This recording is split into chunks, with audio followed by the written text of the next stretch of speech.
نحمده ونستعينه ونستغفره ونؤمن به ونتوكل عليه ونعوذ بالله من شرور أنفسنا ومن سيئات أعمالنا.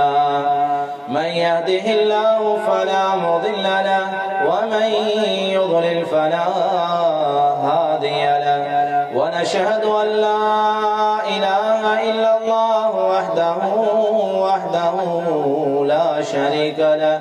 ونشهد أن محمدا عبده ورسوله. اللهم صل على محمد وعلى آل محمد كما صليت على إبراهيم وعلى آل إبراهيم إنك حميد مجيد. اللهم بارك على محمد وعلى آل محمد كما باركت على إبراهيم وعلى آل إبراهيم إنك حميد مجيد. أما بعد فإن خير الحديث كتاب الله وخير الهدي هدي محمد صلى الله عليه وسلم وشر الأمور محدثاتها وكل محدثة بدعة وكل بدعة ضلالة وكل ضلالة في النار. فأعوذ بالله السميع العليم من الشيطان الرجيم من همزه ونفخه ونفثه. بسم الله الرحمن الرحيم. يا أيها الذين آمنوا اتقوا الله حق تقاته فلا تموتن إلا وأنتم مسلمون. يا أيها الناس اتقوا ربكم الذي خلقكم من نفس واحدة وخلق منها زوجها وبث منهما رجالا كثيرا ونساء واتقوا الله الذي تساءلون به والأرحام إن الله كان عليكم رقيبا. يا أيها الذين آمنوا اتقوا الله وقولوا قولا سديدا يصلح لكم أعمالكم ويغفر لكم ذنوبكم ومن يطع الله ورسوله فقد فاز فوزا عظيما. أما بعد قال الله تعالى في القرآن المجيد والفرقان الحميد بعد أعوذ بالله من الشيطان الرجيم. واعتصموا بحبل الله جميعا ولا تفرقوا واذكروا نعمة الله عليكم إذ كنتم أعداء فألف بين قلوبكم فأصبحتم بنعمته إخوانا وكنتم على شفا حفرة من النار فأنقذكم منها. وقال النبي صلى الله عليه وآله وسلم مثل المؤمنين في توادهم وتراحمهم وتعاطفهم مثل الجسد إذا اشتكى له عضو تداعى له سائر الجسد. तमाम तारीफ़ूं वलाई वाखान किबरियाई अल्लाह अहकमुल हाकिमीन जेला जेको असांजो हक़ीक़ी ख़ालिक़ मालिक राज़िक़ दस्तगीर पालनहार आहे। हमदो सना खां पोइ मुख़्तसर वक़्त जे अंदरि तव्हांजे साम्हूं जंहिं उनवान जंहिं मौज़ू जंहिं मज़मून ते क़ुरान ऐं हदीस जी रोशनीअ में चंद गुज़ारिशात पेश ख़िदमत आहिनि। ओ मौज़ू ओ उनवान अल्लाह रब्बुल आलमीन जी हिक अज़ीमुश्शान नेमत इत्तिहाद व इत्तिफ़ाक़ आहे। अल्लाह रब्बुल आलमीन जॾहिं इंसाननि खे पैदा कयो ज़मीन ते मोकिलण खां पोइ अल्लाह रब्बुल आलमीन वक़्तन फ़वक़्तन अंबिया जे ज़रिए वही जे ज़रिए हर दौर जे हिसाब सां दस्तूर हिदायत आइन अल्लाह रब्बुल आलमीन मोकिलींदो रहियो। हिन उम्मत के भी अल्लाह रब्बुल आलमीन तमाम घणी नेमतुनि सां नवाज़ियो आहे। उन नेमतुनि में हिक नेमत अल्लाह रब्बुल आलमीन जंहिं दस्तूर जंहिं हिदायत यानी किताबुल्लाह जे ऐं रसूलुल्लाह सल्लल्लाहु अलैहि व आलिहि वसल्लम जी अहादीस मुबारका जे ज़रिए असांखे खोड़ सारियूं नेमतूं अदा कयूं आहिनि। उन्हनि नेमतुनि मां हिक नेमत अल्लाह रब्बुल आलमीन जेकी असां मुस्लमाननि खे अता कई उहा प्यार मुहब्बत इत्तिफाक इत्तिहाद एक बे सां जेको सो रहम दिली जो मुज़ाहिरो करण यो अल्लाह रब्बुल आलमीन एक अज़ीम शान नेमत ॾिनी है। बल्कि अल्लाह रब्बुल आलमीन खुद पंहिंजे कलाम मजीद में कुरान मजीद के अंदर इनके नेमत गणायो है तो मुझी नेमत है तव्हांजे मथा। अजीज भाइयों ऐं बुजुर्गो, दुनिया के अंदर उहा कौम उहा मसलक उहो मनहज हमेशा ताकतवर रहो। उन्हनि खे कुव्वत मिली जह कौम के अंदर उन कौम के उरूज मिलो, फर्श तां अर्श ताईं उरूज मिलो। जह कौम में इत्तिहाद हुजे, जह कौम में इत्तिफाक हुजे, जह कौम में प्यार ऐं मोहब्बत हुजे, जह कौम में पाण में उल्फत वारो मामलो हुजे, उहा कौम हमेशा उरूज उन कौम के नसीब थो। हमेशा उहा ताकतवर, हमेशा उहा कुव्वत वाली कौम रही है।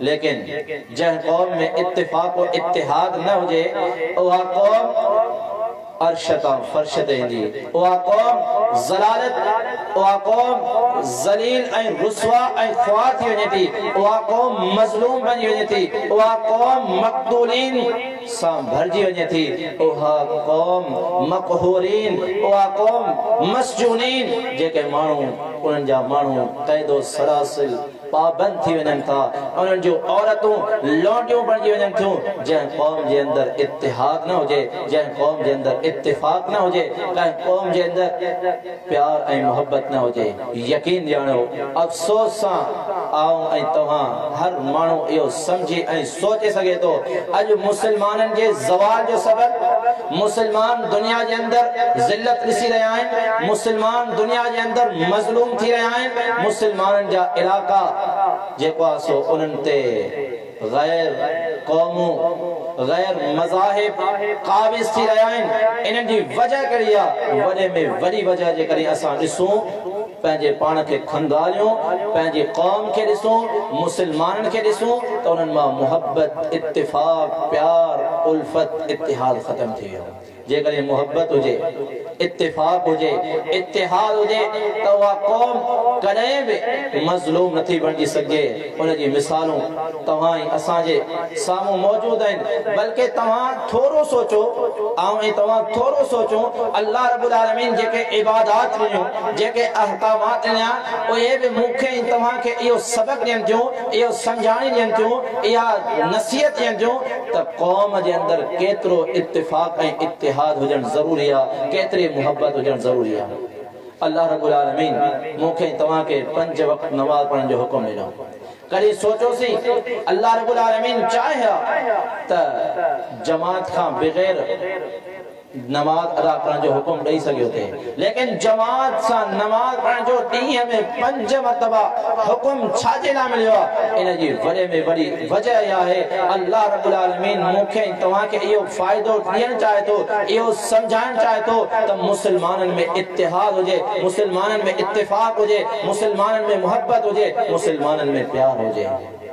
इन खां अलावा थोरो हटी करे ॾिसो, वरी ॿी इबादत ना अल्लाह रब्बुल आलमीन इन खां वधीक इज्तिमा, वधीक इत्तिफाक, वधीक इत्तिहाद जी सम्झाणी ॾिनी ईदनि जे ज़रिए, नमाज़ ईद उल फितर जे ज़रिए, नमाज़ ईद उल अज़हा जे ज़रिए। वरी इन खां अॻिते वञा बि अल्लाह रब्बुल आलमीन इन खां वधीक सम्झाणी ॾिनी मुस्लमाननि जे अंदर केतिरो प्यार हुजणु घुरिजे, केतिरो इत्तिहाद हुजणु घुरिजे, केतिरो इत्तिफाक हुजणु घुरिजे।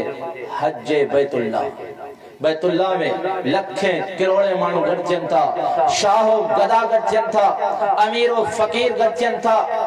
मुंहिंजा देश साथियो, रंगो नस्ल कंहिं बि एतबार सां ॾिसो केतिरी ख़लक गॾु थिए थी। असल वजह कहिड़ी आहे? अल्लाह रब्बुल आलमीन मूंखे तव्हांखे मुस्लमान क़ौम खे इत्तिफाक और इत्तिहाद जी सम्झाणी ॾिनी आहे। हज बैतुल्लाह जे ज़रिए बि मुस्लमाननि जे अंदर केतिरे क़दर ज़रूरत आहे इत्तिफाक जी, केतिरी ज़रूरत आहे इत्तिहाद जी। मुझे अजीज साथियों उते सब जा सब हज बैतुल्लाह में सब जा सब मुसलमान हिकड़े ही लिबास में ज़ेबे तन आहिनि, हिकड़ो ही लिबास उन्हनि खे पहिरियल आहे ऐं सब जा सब अल्लाह जी हम्द व सना, अल्लाह रब्बुल आलमीन जी पाकी, अल्लाह रब्बुल आलमीन जो ज़िक्र ऐं विर्द कनि था। इन में भी इहो पैगाम आहे इत्तिफाक व इत्तिहाद। बल्कि इन खां अलावा हर हिक मुसलमान मर्द ऐं औरत हुजे, वॾो हुजे नंढो हुजे, पंहिंजे जिस्म ते जरा गौर कयो। वफी अनफुसिकुम अफला तुबसिरून, छा तव्हां पंहिंजे नफ्सन ते, पंहिंजे वजूदन ते, पंहिंजी जानन ते कॾहिं गौर ऐं फिक्र कयो आहे? अल्लाह रब्बुल आलमीन मूंखे तव्हां खे वजूद जे ज़रिए, मूंखे तव्हां खे पंहिंजे जिस्म जे ज़रिए बि इहो सबक ॾिनो, इहा सम्झाणी ॾिनी, इहा नसीहत ॾिनी त इत्तिफाक व इत्तिहाद केतिरे क़दर ज़रूरी आहे हिक क़ौम जे लाइ। अल्लाह जा बानो, जेकॾहिं मुंहिंजे जिस्म ऐं तव्हांजे जिस्म में अल्लाह रब्बुल आलमीन 360 जोड़ रखिया आहिनि, जेकॾहिं उहे सुधरियल आहिनि, उहे दुरुस्त आहिनि, उहे सही आहिनि, उन्हनि में इत्तिफाक व इत्तिहाद आहे, हर जोड़ पंहिंजी जगह ते मज़बूत आहे, त अल्लाह रब्बुल आलमीन बि उनजी तारीफ़ कई। वसव्वरकुम फअहसन सुवरकुम, अल्लाह रब्बुल आलमीन तव्हांखे सूरतूं ॾिनियूं ऐं बहितरीन सूरतूं ॾिनियूं। जेकॾहिं को काणू हुजे, को मंडो हुजे, को टुंडो हुजे, जिस्म उज़वा अलग अलग हुजनि, उनजो जिस्म कॾहिं भी तव्हांखे उनजो खूबसूरती न ॾेखारींदो। इत्तिहाद व इत्तिफाक एतिरे क़दर ज़रूरी आहे हिक क़ौम जे लाइ। अल्लाह रब्बुल आलमीन वक्तन फवक्तन क़ुरान मजीद जी आयात मुबारका में ऐं रसूलुल्लाह सल्लल्लाहु अलैहि वसल्लम पंहिंजे फरामीन में तमाम घणो ज़िक्र कयो आहे उम्मत जे लाइ त इत्तिफाक व इत्तिहाद केतिरो ज़रूरी आहे। जंगे बदर तव्हां असांजे साम्हूं आहे। कुफर मिल्लत वाहिदा, पूरी दुनिया जो कुफर, हिजाज जो कुफर, हिजाज का अलावा जेको आसो उन का अलावा गैर अरबी काफिर तमाम रूम फारिस सब इत्तिहाद व इत्तिफाक हैं, लेकिन उनके मुकाबले में 313 मुसलमान हैं जंहिंजो इत्तिफाक ऐं इत्तिहाद दुनिया जे अंदर बेमिसाल आहे। उन्हनि जहिड़ो इत्तिफाक व इत्तिहाद कंहिंजो कोन्हे। तव्हां ॾिठो उन क़ौम खे, उन मुसलमाननि जे नंढड़े लश्कर के केॾे लश्कर जे मुकाबले में अल्लाह रब्बुल आलमीन सुखरू कयो, कामयाब कयो, अरूज ॾिनो। दुनिया जे अंदर अल्लाह रब्बुल आलमीन केॾी इज्जत ऐं केॾो मक़ाम ॾिनो। वजह कहिड़ी आहे? इत्तिफाक ऐं इत्तिहाद। वरी उन खां मथे साल तव्हां थोरो सोचो, जंगे उहद जे मौक़े ते, जंगे उहद जे मौक़े ते मुसलमाननि में थोरो इंतशार आयो, चंद घणनि लाइ, चंद मिंटनि लाइ, थोरे वक्त जे लाइ इंतशार आयो। मुसलमाननि जो इत्तिफाक व इत्तिहाद थोरो टुटो। तव्हां ॾिठो त थोरी ग़लतीअ जे करे थोरी देर जे लाइ इत्तिफाक ऐं इत्तिहाद टुटो त अल्लाह रब्बुल आलमीन केॾी वड़ी आज़माइश सां गुज़ारियो। केतिरा सहाबा शहीद थी विया। खुद अल्लाह जा रसूल सल्लल्लाहु अलैहि वसल्लम इमामुल अंबिया खातमुन नबिय्यीन ज़ख्मी थी विया। केतिरो नुक़सान थियो। सिर्फ थोरी देर जे लाइ इत्तिफाक ऐं इत्तिहाद मुसलमाननि मां ख़त्म थियो। अंदाज़ो लगायो। अज आऊं ऐं तव्हां सोचूं, गौर ऐं फिक्र कयूं। अज असां हिक घर जा रहवासी, हिक घर में रहण वारा माउ पीउ औलाद ऐं वालिदैन भाउ ऐं भेण केतिरे क़दर पाण में प्यार ऐं मोहब्बत रखूं था। इत्तिफाक ऐं इत्तिहाद आहे। हिकिड़ी मस्जिद में हिकिड़ी मसलक सां ताल्लुक़ रखण वारा, पेर में मिलाइण वारा, कुल्हा कुल्हनि में मिलाइण वारा, लेकिन पासे वारे जे मुतालिक मुझे दिल में शुकूक व शुबहात, मुझे दिल में नफरत, मुझे दिल में कीनू ऐं बुग़्ज़, मुझे दिल में हसद ऐं साड़। अज मुसलमाननि जी ज़िंदगी आहे। मुझे अज़ीज़ साथियों, अज मुसलमान दुनिया के अंदर मज़लूम हैं, मक़हूर हैं। मुसलमाननि जो क़त्ल आम थी रहियो आहे। शाम जी मिसाल ॾिसी छॾियो, यमन जी मिसाल ॾिसी छॾियो, अफ़गानिस्तान जी अॼु खां पहिरीं जी मिसाल ॾिसो, कश्मीर जी मिसाल ॾियो, इंडिया में मुसलमाननि जी मिसाल ॾिसो। असां पाकिस्तान में खुद मुसलमान के खाई रहियो आहे, मुसलमान के ख़त्म करी रहियो आहे। वजह कहिड़ी आहे? वजह आहे असांजे अंदर इत्तिफ़ाक़ कोन्हे, असांजे अंदर इत्तिहाद कोन्हे, असांजे जे अंदर मोहब्बत काने असां जे अंदर उल्फत काने जै मोहब्बत जो तज़किरो अल्लाह रब्बुल आलमीन इरशाद फरमायो वअतसिमु बिहब्लिल्लाहि जमीआ वला तफर्रकू वज़कुरू निअमतल्लाहि अलैकुम।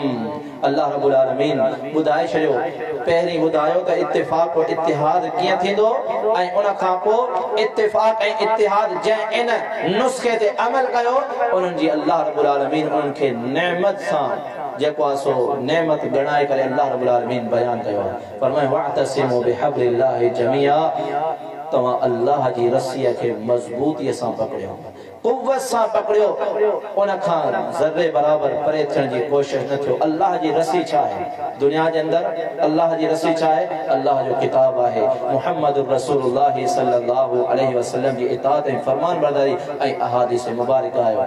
यकीन ॼाणो जॾहिं आऊं ऐं तव्हां सही माना में क़ुरान मजीद ते अमल कयूं कॾहिं बि मुंहिंजी ऐं तव्हांजी दिलि में कंहिं ॿिए मुस्लमान भाउ जे लाइ नफ़रत कीनो बुग़्ज़ हसद साड़ नथो पैदा थी सके बल्कि प्यार ऐं मोहब्बत ऐं उल्फत थी। अल्लाह रब्बुल आलमीन पहिरीं नुस्खो बुधायो उन खां पोइ बुधायो सहाबा इकराम रिज़वानुल्लाहि अलैहिम अजमईन ने इशारो करे त सहाबा जॾहिं दीन ते अमल पैदा थिया क़ुरान ते सही माना में अमल कयूं रसूलुल्लाह सल्लल्लाहु अलैहि वसल्लम जी सीरत ऐं सूरत खे इख्तियार कयूं इताअत ऐं फरमान बरदारी कयूं पाण में मोहब्बत एतिरी आई इत्तिफाक एतिरो आयो इत्तिहाद एतिरो आयो जो अल्लाह रब्बुल आलमीन फरमायो इज़ कुंतुम अअदाअन फअल्लफ़ बैन क़ुलूबिकुम जॾहिं त इन इस्लाम खां पहिरीं इन क़ुरान मजीद खां पहिरीं मुहम्मदुर रसूलुल्लाह सल्लल्लाहु अलैहि वसल्लम जे फरामीन खां पहिरीं तव्हां पाण में दुश्मन हुआ तव्हां पाण में हिक ॿिए जे खून ते जेको आहे सो बीठल हुआ हिक ॿिए जा खून करण वारा हुआ। मुंहिंजा अज़ीज़ साथियो 100 सालनि खां जंगियूं हली रहियूं हुयूं औस ऐं ख़ज़रज खे ॾिसो मुंहिंजा अज़ीज़ साथियो केतिरे सालनि खां जंगियूं हली रहियूं हुयूं हिक ॿिए खे नस्लन दर नस्ल कंदा आया क़त्ल कंदा आया लेकिन जॾहिं इस्लाम आयो इत्तिफाक ऐं इत्तिहाद पैदा थियो उनखे अल्लाह रब्बुल आलमीन हिन आयत मुबारका में बयान कयो इज़ कुंतुम अअदाअन फअल्लफ़ बैन क़ुलूबिकुम फअस्बहतुम बिनिअमतिही इख़वाना। महसूस ईअं थियो हिकिड़ा मक्के जा मुस्लमान आहिनि हिकिड़ा मदीने जा मुस्लमान आहिनि लेकिन महसूस ईअं पियो थियो जीअं ॼण त हिकु माउ ऐं पीउ जी औलाद आहिनि। एतिरो प्यार आयो एतिरो इत्तिफाक एतिरो इत्तिहाद एतिरी मोहब्बत आई छाजे करे आई अल्लाह जी रस्सीअ खे मज़बूतीअ सां पकड़ण जे करे। अॼु आऊं ऐं तव्हां दीनदार ऐं गैर दीनदार सही माना में शरीयत ते अमल करण वारा न आहियूं इन जे करे असांजे दिलनि में ॾार आहिनि इन जे करे असांजे दिलनि में जेको आहे सो कीनो बुग़्ज़ हसद साड़ आहे वजह सिर्फ़ इहा आहे असां दीन इस्लाम खां दूर थी विया आहियूं। मुंहिंजा अज़ीज़ साथियो अल्लाह रब्बुल आलमीन ॿी जगह ते इरशाद मुबारक फरमायो रसूलुल्लाह सल्लल्लाहु अलैहि वसल्लम के इरशाद फरमाए त तव्हां जेकॾहिं सॼी ज़मीन जे मुक़ाबले में मालो दौलत ख़र्च करे छॾियो आहे कॾहिं बि सहाबा जे दरमियान मुस्लमाननि जे दरमियान प्यार ऐं मोहब्बत उल्फत इत्तिफाक और इत्तिहाद पैदा न थिए हा जेकॾहिं इत्तिफाक ऐं इत्तिहाद थियो आहे त उहो सिर्फ़ अल्लाह रब्बुल आलमीन जे ज़रिए सां आहे अल्लाह रब्बुल आलमीन जी तौफ़ीक़ सां आहे अल्लाह रब्बुल आलमीन जे हुक्म सां आहे अल्लाह रब्बुल आलमीन जे क़ुरान मजीद ते ऐं रसूलुल्लाह सल्लल्लाहु अलैहि वसल्लम जे फरमाननि ते अमल करण जे करे। मुंहिंजा अज़ीज़ साथियो रसूलुल्लाह सल्लल्लाहु अलैहि वसल्लम के अल्लाह रब्बुल आलमीन इरशाद फरमाया क़ुरान मजीद के अंदर फरमाया ओए इंसान इन्नल्लज़ीना फ़र्रक़ू दीनहुम व कानू शियआ ओए माण्हू जेके दीन में तफ़रक़ा कनि था दीन के अलग कनि था पंहिंजा अलग अलग गिरोह ठाहिनि था दीन में इख्तिलाफ कनि था ऐं उम्मतुनि में इख्तिलाफ कनि था लस्त मिनहुम ऐं पैगंबर सल्लल्लाहु अलैहि वसल्लम तव्हांजो उन्हनि सां को तअल्लुक़ कोन्हे। अंदाज़ो लगायो आऊं ऐं तव्हां सोचो जेकॾहिं मुंहं में इहा ख़राबी आहे आऊं हिक ॿिए जे कंहिं मुस्लमान जे ख़िलाफ़ कीनो हसद बुग़्ज़ रखां थो आऊं अलॻि हिकु फ़िरक़ो ऐं गिरोह तयारु कयां थो आऊं दीन में बि पंहिंजे पाण खे अलॻि कयां थो क़ौम में बि मुस्लमान क़ौम खां अलॻि कयां थो यादि रखिजो पोइ रसूलुल्लाह सल्लल्लाहु अलैहि वसल्लम जो उन क़ौम सां को ताल्लुक़ कोन्हे लस्त मिनहुम अल्लाह रब्बुल आलमीन फरमायो। मुंहिंजा अज़ीज़ साथियो बल्कि अल्लाह रब्बुल आलमीन इरशाद फरमायो इत्तिफाक और इत्तिहाद गणाए दे अल्लाह रब्बुल आलमीन तक केतरो जरूरी है। फरमाए शरअ लकुम मिन अद-दीन मा वस्सा बिही नूहा तवां जे लाए असां जै शरीयत जो इंतखाब कयो आ, जै दीन जो इंतखाब कयो आ, याद रखजो उहा उही शरीयत आ, उही दीन आ जै जी वसीयत असां नूह अलैहिस्सलातु वस्सलाम के कई ऐं नूह अलैहिस्सलातु वस्सलाम खां पोइ असां मूसा अलैहिस्सलातु वस्सलाम के कई ऐं ईसा अलैहिस्सलातु वस्सलाम के कई। जे करे तवां इन खां हटियाओ, अल्लाह रब्बुल आलमीन जी शरीयत खां हटी वियाओ, दीन इस्लाम के छड़ण जी कोशिश कया, पो तव्हां जे अंदर इत्तिहाद और इत्तिफाक त परे जी गाला, तव्हां जे अंदर कत्ल और गारत थींदी, तव्हां जे अंदर जेको सो मुख्तलिफ अज़ाब नाज़िल थी सघन था। मुजाहिद साथियो, अल्लाह रब्बुल आलमीन कुरान मजीद के अंदर बार बार यो हुक्म दिनो है त इत्तिफाक और इत्तिहाद हिकड़ी कौम जे लाए, खुसूसन मिल्लत इस्लामिया, खुसूसन मुसलमानन जे लाए केडो जरूरी है इत्तिफाक और इत्तिहाद। रसूलुल्लाह सल्लल्लाहु अलैहि वसल्लम हदीसुन के जरिए इरशाद फरमायो, अल्लाह के रसूल सल्लल्लाहु अलैहि वसल्लम की सही हदीस इरशाद फरमाई मसलुल मुमिनीन फी तवादिहिम, मुसलमान की मिसाल, अहले ईमान की मिसाल और उनके इत्तिफाक और इत्तिहाद की मिसाल इन्हें अल्लाह के रसूल सल्लल्लाहु अलैहि वसल्लम इरशाद फरमायो और उनकी मिसाल ये है जिया जिस्म आए, जिया इंसान जो मसलुल जसद, जिया है का जिस्म आए ऐं उन जिस्म जा जेके उज़्वा आहिनि उन्हनि जी पाण में इत्तिफाक और इत्तिहाद ॾिसो केतिरो आहे। इदश्तक़ा लहू उज़्वुन, जॾहिं जिस्म जे कंहिं हिस्से में तकलीफ़ थिए, पेर में, हथ में, कन में, नक में, मथे में, कंहिं बि जिस्म जे हिक हिस्से में तकलीफ़ थिए थी, यादि रखिजो जिस्म जा सभु हिस्सा उन तकलीफ़ खे महसूस कनि था। मुसलमाननि जी मिसाल इहा प्यार ऐं मुहबत, इत्तिफाक ऐं इत्तिहाद जे जरिए या उन्हनि जी मिसाल आहे। जेकॾहिं सैदाबाद जो बरेलिन काका जो मुसलमान परेशान आहे कंहिं तकलीफ़ जे अंदर, त सैदाबाद जो, कराची जो, पाकिस्तान जो, सऊदिया जो, दुनिया जे कंहिं बि इलाके जो मुसलमान उन तकलीफ़ खे महसूस करे, इहा मिसाल आहे कंहिंजी अहले ईमान जी। लेकिन आऊं ऐं तव्हां सोचूं छा अॼु आऊं ईअं आहियां, कंहिं ॿिए मुसलमान भाउ जी तकलीफ़ खे महसूस कयां थो, छा शरीयत जी इन रहनुमाईअ खे, छा शरीयत जे इन बेहतरीन उसूल के, बेहतरीन हिदायत के, बेहतरीन दस्तूर के, बेहतरीन नेमत ते अमल करने के लिए तैयार हैं? नहीं।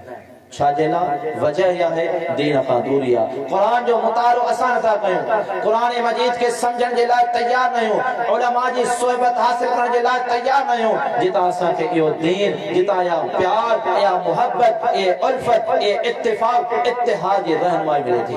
मुजाहिद साथियो, अॼु ई मोटो कुरान मजीद जे मुताले जी तरफ़, अॼु ई मोटो अहादीस मुबारका जे मुताले जी तरफ़, उन्हनि खे पढ़ी ॾिसो, उलमा सां सोहबत रखो, उलमा जे वेझो थियो।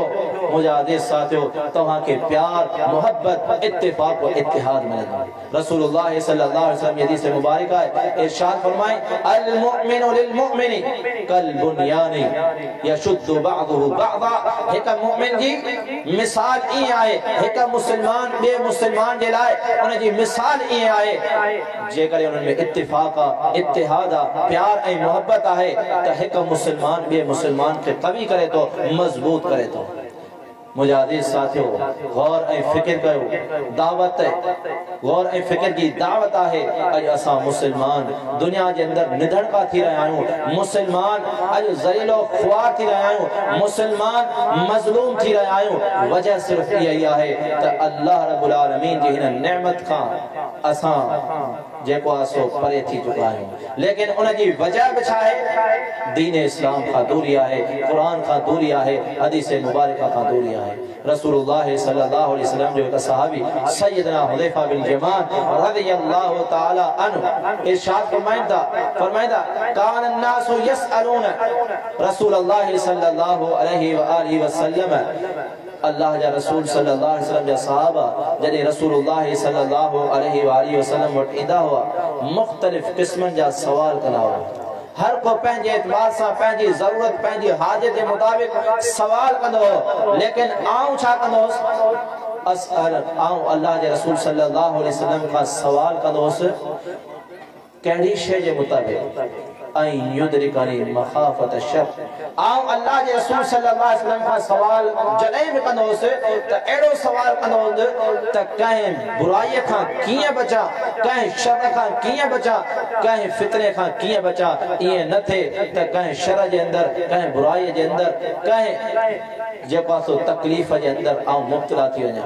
रसूलुल्लाह सल्लल्लाहु अलैहि वसल्लम का फरमाइनि था, हिकिड़ी सवाल कयो, रसूलुल्लाह सल्लल्लाहु अलैहि वसल्लम इरशाद फरमायो त शर ईंदो, शर जे बारे में सवाल कयो, फरमाए शर ईंदो, खैर खां पोइ शर ईंदो ऐं शर खां पोइ वरी खैर ईंदो। रसूलुल्लाह सल्लल्लाहु अलैहि वसल्लम खां पुछो को मुंहिंजे लाइ रहनुमाई कहिड़ी आहे। रसूलुल्लाह सल्लल्लाहु अलैहि वसल्लम इरशाद फरमाया तल्ज़मुल जमाअत, जमात खे इख्तियार कजां। जमात जेकी सही माना में कुरान और हदीस के बयान करण वाली हुजे, कुरान और हदीस ते हलण वाली जेकी जमात हुजे, उन जमात के जरूर इख्तियार कजां। हाँ वरी बि शर ईंदी, कुछ अहिड़ा माण्हू ईंदा, अहिड़ा दुआतुन इला अबवाबिल जहन्नम, अहिड़ा बि तोखे दाई मिलंदा, अहिड़ा बि खतीब मिलंदई, अहिड़ा बि बयान करण वारा मिलंदई जेके जहन्नम ॾांहुं सॾे रहिया हूंदा, जहन्नम ॾांहुं सॾे रहिया हूंदा। पोइ उन वक़्तु छा करिणो आहे? अल्लाह जे रसूल सल्लल्लाहु अलैहि वसल्लम इरशाद फरमायो, पोइ उन वक़्तु अकेलो थी वञा ऐं अकेलो थी करे अल्लाह रब्बुल आलमीन जी किताब ते अमल कजा ऐं रसूलुल्लाह सल्लल्लाहु अलैहि वसल्लम जे फरमाननि ते अमल कजा।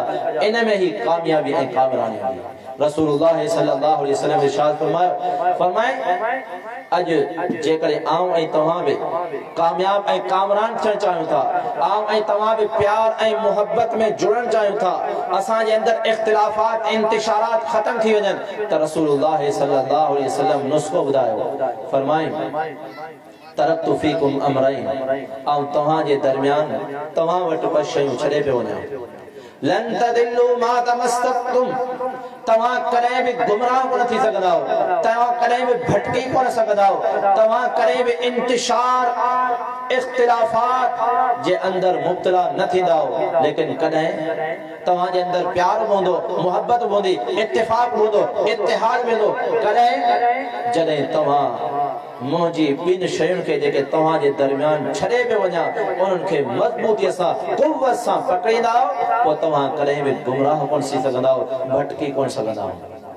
ओए कहिड़ियूं आहिनि? किताबुल्लाह, अल्लाह रब्बुल आलमीन जो किताब, जंहिंखे अल्लाह रब्बुल आलमीन रस्सी करार ॾिनो, वअतसिमू बिहब्लिल्लाह। इन किताबुल्लाह ते सही माना में अमल कयो, किताबुल्लाह के मजबूतीअ सां वठो। इन जी माना छा आहे मजबूतीअ सां वठण जी? कुरान मजीद ते अमल कयो, कुरान मजीद के पढ़ो ऐं हिक हिक आयत मुबारका ते अमल कयो। जॾहिं पंहिंजी ज़िंदगी ते कुरान मजीद के लागू कंदा हो, पोइ तव्हां हक़ीक़त में वअतसिमू बिहब्लिल्लाह हो, पोइ हक़ीक़त में तव्हां अल्लाह रब्बुल आलमीन रसूलुल्लाह सल्लल्लाहु अलैहि वसल्लम जंहिं शइ जो तज़किरो कयो, कॾहिं बि गुमराह कोन थी सघंदा हो, पोइ तव्हां तॾहिं कामयाब ऐं कामरान ऐं तॾहिं इख्तिलाफ़ात ऐं इंतिशारात खां बची सघंदा हो। पाण में प्यार ऐं मोहब्बत, इत्तिफ़ाक़ ऐं इत्तिहाद ऐं उल्फत हूंदी। ऐं ॿी छा आहे? व सुन्नत रसूलिल्लाह सल्लल्लाहु अलैहि वसल्लम, अल्लाह जे रसूल सल्लल्लाहु अलैहि वसल्लम जो तरीक़ो, अल्लाह जे रसूल सल्लल्लाहु अलैहि वसल्लम जा फरामीन, अल्लाह जे रसूल सल्लल्लाहु अलैहि वसल्लम जी सीरत ऐं सूरत, जॾहिं इन ते अमल कंदा हो, तव्हां कॾहिं बि भटकी कोन सघंदा हो, तव्हां गुमराह कोन थी सघंदा हो। गुमराह जो माना छा आहे, मतलब छा आहे? हदीस मुबारका में पाण में इख्तिलाफ कोन थींदा, इंतिशारात कोन थींदा, जॾहिं कुरान ऐं हदीस ते सही माना में अमल कंदा हो। अॼु असां कुरान छॾे ॾिनो, असां अहादीस मुबारका छॾे ॾिनी, इन ई जे करे असांजा मसालिक, असांजा मज़हब बणिजी विया। अॼु असां में इख्तिलाफ़ात, इंतिशारात, जमायतूं बणिजी वियूं। वजह कहिड़ी आहे? अल्लाह जे कुरान मजीद के सही माना में समझण जे लाइ तैयार कोन आहियूं, शख्सियत परस्तीअ जे अंदरि मुब्तला थी वियासीं। अल्लाह रब्बुल आलमीन इरशाद फरमायो, मुनीबीन इलैहि वत्तकूहु व अकीमुस सलात व ला तकूनु मिनल मुशरिकीन। अल्लाह रब्बुल आलमीन ने रुजू कयो, अल्लाह रब्बुल आलमीन ने मोटो नमाज के कायम कयो, मुशरिकन मां न थी जो, मुशरिकीन मां न थी जो। ऐं मुशरिका उहे आहिनि मिनल लदीना फर्रकू जंहिं छा कयो दीन इस्लाम खे जॾहिं जॾहिं उन्हनि जूं शरीयतूं आयूं उन्हनि शरीयतुनि में बिगाड़ करे छॾियो उन्हनि में अलॻि अलॻि फ़िरक़ा ठाहे छॾिया उन्हनि में अलॻि अलॻि जमातूं ठाहे छॾियूं इन जे करे रसूलुल्लाह सल्लल्लाहु अलैहि वसल्लम इरशाद फरमायो बल्कि इन खां पहिरीं अल्लाह रब्बुल आलमीन इरशाद फरमायो मुशरिकनि वांगुरु न थिजो फ़िरक़ा परस्ती न कजो शख़्सियत परस्ती न कजो अलॻि अलॻि जमातूं न ठाहिजो ईअं न थिए जॾहिं ईअं कंदाओ तकुन फितनतुन व फसादुन कबीर तकुन फितनतुन फिल अर्दि व फसादुन कबीरुन अल्लाह रब्बुल आलमीन फरमायो जॾहिं ईअं कंदाओ जॾहिं इंतिशार थी वियो अलॻि अलॻि जमातूं थी वियूं अलॻि अलॻि फ़िरक़ा थी विया पोइ यादि रखिजो इहो मुशरिकनि जो कमु आहे ऐं पोइ उन जो नतीजो इहो आहे त छा थींदो तकुन फितनतुन फिल अर्दि ज़मीन ते वॾे में वॾा फितना थींदा ज़मीन ते वॾियूं वॾियूं आज़माइशूं थी वेंदियूं ज़मीन में फसाद थी वेंदो ऐं वो फसादुन कबीरुन वॾो फसाद थी वेंदो अॼु फसाद अॼु बिगाड़ उन जी वजह ई आहे अॼु मुस्लमाननि में इत्तिफ़ाक़ कोन्हे इत्तिहाद कोन्हे प्यार कोन्हे मोहब्बत कोन्हे उल्फत कोन्हे अॼु दुनिया जे अंदरि ज़मीन ते फसाद ई फसाद आहिनि फितना ई फितना आहिनि आज़माइशूं ई आज़माइशूं आहिनि वजह असां मुस्लमान आहियूं मुंहिंजा अज़ीज़ साथियो रसूलुल्लाह सल्लल्लाहु अलैहि वसल्लम जा कई फरामीन मौजूद आहिनि जेके इहा सम्झाणी ॾियनि था इहा नसीहत ॾियनि था इहो सबक़ ॾियनि था त इत्तिहाद ऐं इत्तिफ़ाक़ केतिरो आहे रसूलुल्लाह सल्लल्लाहु अलैहि वसल्लम इरशाद फरमायो सहाबा इकराम रिज़वानुल्लाहि अलैहिम अजमईन जी मजलिस साम्हूं आहे महफ़िल आहे जीअं मौजूद आहे अल्लाह जे रसूल जे दौर जे हिसाब सां रसूलुल्लाह सल्लल्लाहु अलैहि वसल्लम इरशाद फरमायो ला तबागदु वला तहासदु वला तदाबरु पाण में हिक ॿिए जे खिलाफ कीनो ऐं बुग़्ज़ न रखजो पाण हिक ॿिए जे खिलाफ हसद ऐं साड़ न रखजो हिक ॿिए खां मुंहुं न मोड़जो हू तव्हांजे मुस्लमान वेझो थियण ॾे तव्हां उन मुस्लमान खां परे थियो वकूनू इबादल्लाह इख़वाना ए अल्लाह जा बानो पाण में भाव थी वञो पाण में भाव थी रहजो जीअं भाव जी तकलीफ़ खे महसूस करे थो जीअं भाव पाण में विढ़ियल हुजनि न ॻाल्हाईंदा हुजनि लेकिन भाव ते मुसीबत अचे भाव मुसीबत के महसूस करे तो ए मुसलमानन जी जमात पाण में भाइर थी रहजो पाण में प्यार ऐं मोहब्बत सा उल्फत सा इत्तिफाक ऐं इत्तिहाद सा रहजो अल्लाह के रसूल सल्लल्लाहु अलैहि वसल्लम इरशाद फरमायो अल मुस्लिम अखुल मुस्लिम मुसलमान जो भाई इन फरमानन में हकीकत में समझानी आए इन फरमानन में हकीकत में अल्लाह जो रसूल सल्लल्लाहु अलैहि वसल्लम नसीहत इहा करे रहा आहिनि त तव्हां पाण में इत्तिफाक और इत्तिहाद पाण में प्यार ऐं मोहब्बत सां रहजो सैयदना अब्दुल्लाह बिन मसूद रज़ियल्लाहु तआला रावी हदीसन इरशाद फरमाइनि था हिकड़ी आम ऐं हिक ॿियो सहाबी मस्जिद नबवी में मौजूद आहिनि अल्लाह जा रसूल सल्लल्लाहु अलैहि वसल्लम अचन था असां पाण में इख्तिलाफ करे रहियासीं कंहिं ॻाल्हि ते इख्तिलाफ कंहिं मसले में करे रहियासीं रसूलुल्लाह सल्लल्लाहु अलैहि वसल्लम अची करे असांखे सम्झाणी ॾिनी त पाण में भाइर थी रहो पाण में इख्तिलाफ न कयो वला ततफरकू तव्हां हिक ॿिए खे इख्तिलाफ ऐं इंतिशार न कयो छो इन जे करे फइन मन कान क़बलकुम तव्हां खां पहिरीं जेके उम्मतूं गुज़रियूं आहिनि उन्हनि जी हलाकत जो सबब इहो आहे त उन्हनि पाण में इंतिशार कयो पाण में इख्तिलाफात कया पाण में प्यार ऐं मोहब्बत खे ख़त्म कयो त उन्हनि क़ौमुनि जी हलाकतूं आहिनि रसूलुल्लाह सल्लल्लाहु अलैहि वसल्लम इरशाद फरमायो हिन उम्मत खे समझाइंदे ता क़यामत मुसलमानन के सबक ॾेई विया समझाए विया फरमायो अॼु मूंखां पहिरीं जेके बि उम्मतूं आयूं यहूद और नसारा उहे 72 फिरकन में विरहाइजी विया लेकिन मुंहिंजी उम्मत 73 फिरकन में विरहाइजी उन्हनि जे मुक़ाबले में अञा हिक वधीक फिरको रसूलुल्लाह सल्लल्लाहु अलैहि वसल्लम इरशाद फरमायो सहाबा अर्ज़ कयो अल्लाह जे रसूल सल्लल्लाहु अलैहि वसल्लम सचा पो सही जमात केड़ी हुंदी पो इत्तिफाक और इत्तिहाद केड़ी जमात सा रखणो है इख्तिलाफ ऐं इंतिशार न जमात सा ना करो फरमाए मा अना अलैहि व अस्हाबी जहे रस्ते ते जहे तरीके ते आओ मोहम्मद सल्लल्लाहु अलैहि वसल्लम या ऐं मोजे तरीके के इख्तियार करण वाला सहाबा इकराम रिज़वानुल्लाहि अलैहिम अजमईन उन तरीक़े इख्तियार कजो। अज मुझे तव्हां जे लाइ नसीहत आहे, सबक आहे, समझाणी आहे। दुनिया जे अंदर अवाम नास माण्हू पंहिंजे पाण खे तमामु सादो पेश करण जी कोशिश कनि था। हिन दौर में हेॾियूं जमायतूं थी वयूं, हेॾा फ़िरक़ा थी विया। असां कंहिंजी ॻाल्हि खे मञूं, कहिड़ी ॻाल्हि ते अमल कयूं, कहिड़ी जमायत खे जेको आहे सो कहिड़ी जमायत सां वाबस्ता थियो, मुजाहिद सां थियो।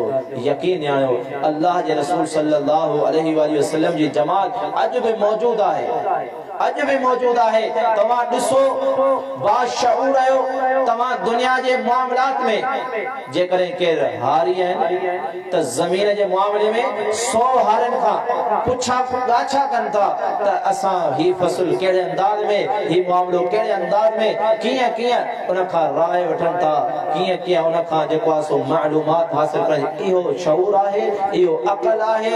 एतिरे क़दर ज़हीनो फ़तीन आहिनि हिन मामले में, लेकिन शरीयत जे मामले में पंहिंजे पाण खे सादे पेश करण जी कोशिश कंदा। यकीन ॼाणियो जीअं तव्हां दुनिया जे मामलात में जेको आहे सो तहक़ीक़ कयो था, दुनिया जे मामलात में मालूमात हासिल कयो था, रहनुमाई हासिल कयो था, दीन जे मामले में सही जमात जैसा इत्तिफ़ाक़ और इत्तिहाद तव्हां जे अंदर पैदा थींदो, जंहिंजे ज़रिए आऊं ऐं तव्हां कामयाब ऐं कामयाब थी सघूं था। आऊं ऐं तव्हां उनखे अॼु बि सुञाणे सघूं था।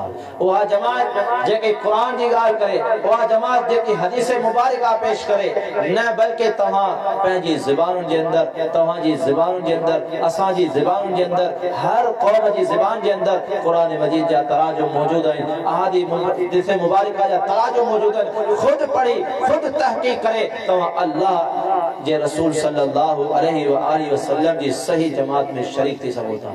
मुजाहिद साथियो, इत्तिफाक इत्तिहाद इंतहाई ज़रूरी आहे, प्यार ऐं मोहब्बत इंतहाई ज़रूरी आहे। उन जे लाइ वाहिद ज़रियो, सब खां पहिरियों ज़रियो इहो आहे त कुरान मजीद के आऊं ऐं तव्हां पढ़ूं, अहादीस मुबारका के पढ़ूं ऐं उन खां पोइ सब खां पहिरीं इहो मुतालो, इहो मालूमात हासिल करण खां पोइ अक़ीदा तौहीद वाहिद शइ आहे जंहिंजे ज़रिए आऊं ऐं तव्हां पाण में इत्तिफ़ाक़ और इत्तिहाद करे सघो था। आऊं ऐं तव्हां पाण जे अंदर प्यार ऐं मोहब्बत जे अंदर विरहाइजी सघो था।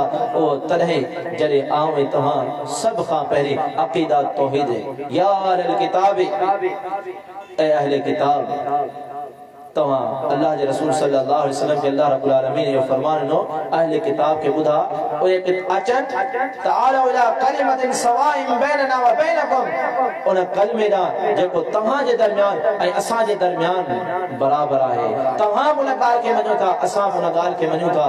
उहो छा आहे? अल्लाह रब्बुल आलमीन जी तौहीद आहे। अल्लाह रब्बुल आलमीन जी ज़ात और सिफ़ात के सही माना में सुञाणे वठो। जॾहिं आऊं ऐं तव्हां अल्लाह जी मारिफत हासिल कंदासीं, यकीन ॼाणो मुझे तवाजे दिल में अल्लाह रब्बुल आलमीन जो खौफ, अल्लाह रब्बुल आलमीन जो डप पैदा थींदो। जॾहिं मुझे तवाजे दिल में अल्लाह जो खौफ ऐं डप थी वञे, मुझे तवाजी जिंदगी जो कदम ऐं कदम जेको कदम खणंदासीं वो शरीयत के मुताबिक हूंदो। ढिजी ढिजी कदम खणंदासीं पोइ आऊं ऐं तव्हां दुनिया जे अंदर इत्तिफ़ाक़ और इत्तिहाद में जेको आहे सो अची सघूं था। जॾहिं आऊं ऐं तव्हां अक़ीदा तौहीद के सही माना में समझी वठो। जॾहिं सही समझी वियासीं, यकीन ॼाणो इन ॻाल्हि ते आऊं ऐं तव्हां इत्तिफ़ाक़ करे सघूं था। जॾहिं इत्तिहाद ऐं इत्तिफ़ाक़ असांजे दरमियान पैदा थी वियो त मुंहिंजे तव्हांजे दिल में हिक ॿिए जे लाइ इज़त हूंदी, मक़ाम हूंदो, मर्तबो हूंदो, प्यार हूंदो, मोहब्बत हूंदी, उल्फत हूंदी। अल्लाह रब्बुल आलमीन कुरान मजीद के अंदर कई मकामात ते इरशाद फरमायो है। रसूलुल्लाह सल्लल्लाहु अलैहि वसल्लम जा मुख्तसर फरामीन तवाजे सामू पेश खिदमत कयासीं। हज्जतुल विदा जे मौके ते रसूलुल्लाह सल्लल्लाहु अलैहि वसल्लम पंहिंजी ज़िंदगी जो आखिरी ऐं पहिरियों हज कयो। उन वक्त में अल्लाह जे रसूल सल्लल्लाहु अलैहि वसल्लम सहाबा के इहा ही नसीहत कई, इहा ही नसीहत कई, या अय्युहन नास, ए माण्हू, ए मुसलमानन जी जमात, अला इन्न रब्बकुम वाहिदुन, तव्हांजो रब हिकिड़ो ही आहे, तव्हांजो रब हिकिड़ो ही आहे। पंहिंजे पाण खे अलॻि न कजो, इत्तिफ़ाक़ इत्तिहाद खे तोड़ण जी कोशिश न कजो, प्यार ऐं मोहब्बत खे ख़त्म करण जी कोशिश न कजो। तव्हां पंहिंजे रब खे सही माना में सुञातो, पंहिंजे रब खे सही माना में सुञाणे वरितो ऐं अल्लाह जे तरफ़ां मोकिलियल दीन खे सही माना में समझी वेठा ऐं उन जे मुताबिक़ अल्लाह जो ख़ौफ ऐं डप रखी करे दीन इस्लाम ते अमल करण जी कोशिश कई। यकीन ॼाणो तव्हां जे अंदर इत्तिफ़ाक़ हूंदो, तव्हां जे अंदर इत्तिहाद हूंदो, तव्हां जे अंदर प्यार ऐं मोहब्बत हूंदी। अल्लाह रब्बुल आलमीन खां दुआ आहे, रब करीम मौला करीम मूंखे ऐं तव्हांखे अॼु ही पुरफितन दौर जे अंदर मुसलमान खां ख़फ़ा आहे, मुसलमान ॿिए मुसलमान सां हिकु घर वारा जेको सो पाण में बुग़्ज़ ऐं नफ़रत ऐं कीनू रखनि था, हिकु मसलक वारा हिकु मस्जिद में नमाज़ अदा करण वारा बि हिक ॿिए सां नफ़रतुनि में हिक ॿिए सां कीने ऐं बुग़्ज़ जे अंदर भरियल आहिनि। इत्तिफ़ाक़ और इत्तिहाद ख़त्म थी वियो, असां मुसलमान मज़लूम थी वियासीं, असां मुसलमान मक़तूल थी रहिया आहियूं, असां मुसलमान क़ैद थी रहिया आहियूं, असां मुसलमाननि जा इलाक़ा जेको सो उन्हनि ते गैर मज़ाहिब गैर अक़वाम क़ाबिज़ थी रहियूं आहिनि। इन्हनि खे सभिनी जो वाहिद हल इहो आहे त आऊं ऐं तव्हां पंहिंजे पाण जे अंदर इत्तिफ़ाक़ और इत्तिहाद पैदा कयूं, पाण में हिक ॿिए सां मोहब्बत पैदा कयूं, पाण में उल्फत हुजे।